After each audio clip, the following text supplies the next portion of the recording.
Welcome student. आपण बघत आहोत इयत्ता 8वीचा विषय भूगोल आणि धडा चालला आहे आपला 8वा उद्योग. उद्योगाचे स्थानिकरणाचे घटक काल आपण पाहिले. आता आपण बघूया उद्योगाचे स्वरूपानुसार वर्गीकरण. उद्योगाचे प्रकार: लघु उद्योग, मध्यम उद्योग आणि अवजड उद्योग किंवा मोठे उद्योग. आता लघु उद्योगमध्ये कुठले कुठले उद्योग येतात? लघु म्हणजे छोटे. मातीची भांडी बनवणे म्हणजे कुंभार. बेकरी म्हणजे छोटे छोटे दुकानं असतात ना, ते लघु उद्योगमध्ये येतात. तसेच मध्यम फळ प्रक्रिया उद्योग, गुऱ्हाळ इत्यादी.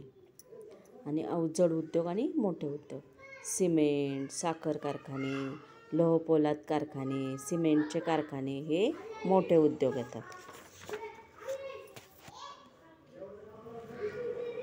आता आपण बघूया, परंतु हे जे उद्योग आहेत त्याचे कार्य व स्वरूप वेगवेगळे आहे. या उद्योगात कच्चा माल, मनुष्यबळ, भांडवल, जागा इत्यादी घटकांची आवश्यकता आहे.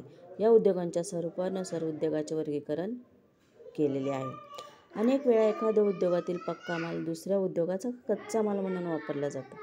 आता उदाहरणार्थ साखर हा उद्योग आहे, पण त्या साखर कारखान्यात तयार झालेली साखर गोड पदार्थ म्हणून बिस्किट, जाम व जेली कारखान्यात कच्चा माल म्हणून वापरला जातो. तसेच लोहपोलाद उद्योगात तयार होणाऱ्या लोखंडी सळ्या, पत्रे हा पक्का माल अभियांत्रिक लोखंडी फर्निचर इत्यादी उद्योगात कच्चा माल म्हणून वापरला जातो. तसेच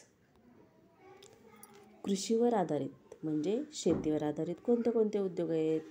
तर फळ उद्योग, डाळ, तेलघाणा आणि गुऱ्हाळ हे शेतीवर आधारित आहे.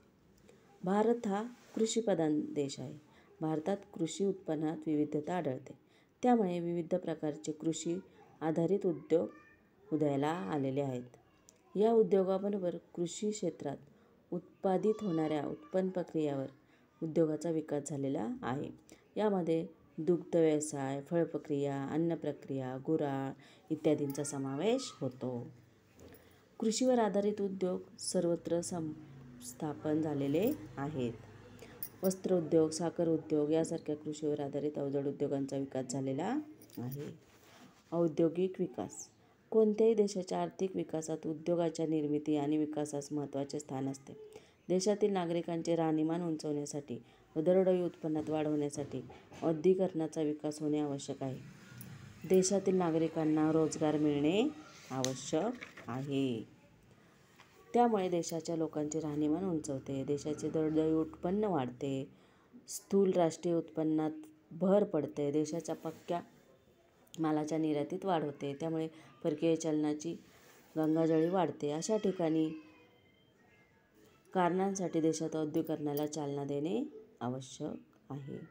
शासनाकडून उद्योगांना चालना देण्यासाठी आणि प्रदेशातील कार्यक्षम लोकांना रोजगार मिळवण्यासाठी औद्योगिक क्षेत्राची निर्मिती केली जाते. देशाच्या आर्थिक विकासात उद्योगाचे स्थान महत्त्वाचे आहे. त्यामुळे सर्वच देशात औद्योगिक विकासासाठी जाणीवपूर्वक प्रयत्न केले जातात. यासाठी विशेष औद्योगिक क्षेत्राची निर्मिती केली जाते. या क्षेत्रातील उद्योगांना वीज, पाणी, कर यामध्ये विशेष सवलती दिल्या जातात.